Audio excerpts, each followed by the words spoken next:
Welcome. I'm Mark, and thanks for watching Mark Exploring New Stuff.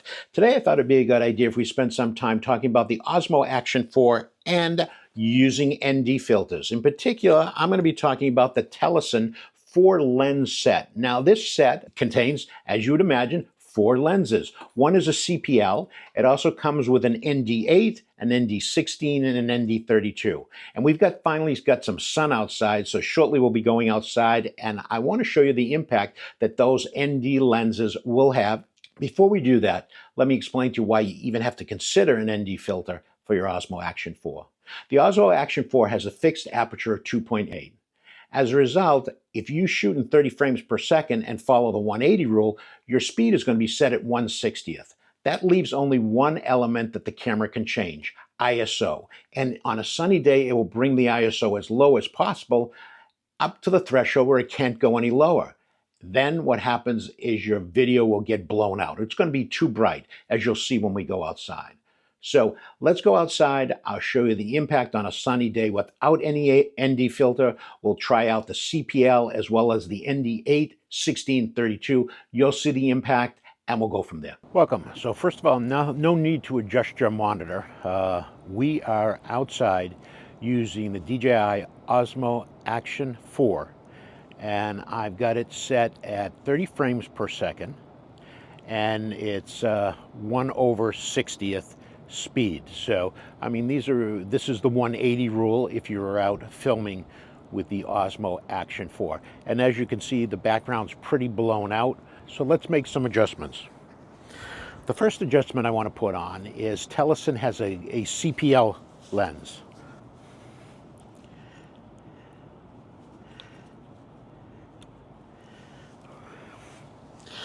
So all I've added to now is the CPL lens, and the CPL lens doesn't rotate. It seems to have a mark on it, and what I'm going to do is rotate that indicating mark to see if we can get some change in the CPL. So right now that rotating mark is set at 12 o'clock mark. Now what I've done on the CPL is simply taken the lens off, rotated it, so now the indicating line is at the 9 o'clock mark. Now we have that CPL filter with the indicator line directly pointing down at the 6 o'clock mark. And lastly, for our last position here, we have the CPL with the indicator line at the 3 o'clock position. So again, you've seen all 4 markings, the 12 o'clock, 9 o'clock, 6 o'clock, and 3 o'clock.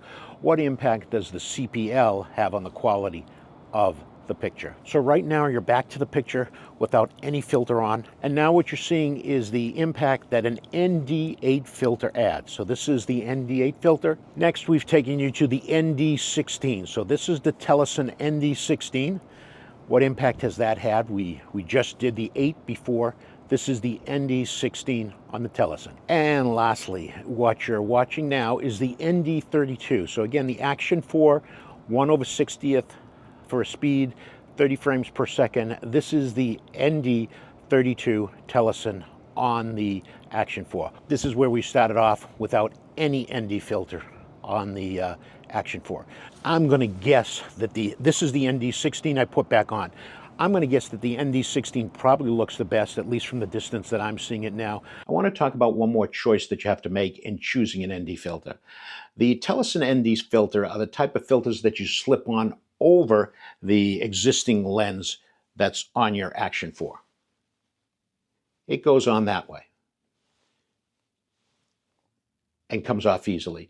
The reason why I wanted to point out, there are some ND filters that will require you to unscrew this cap that is on your Osmo Action 4 and to screw the ND filters on. So the first decision you're going to have to make in choosing an ND filter is what type of attachment. Do you want the screw-on, where you're going to have to take off the lens hood, the lens cover that's on your Action 4 and screw on the new ones? Or do you want to just use the slide over the front lens?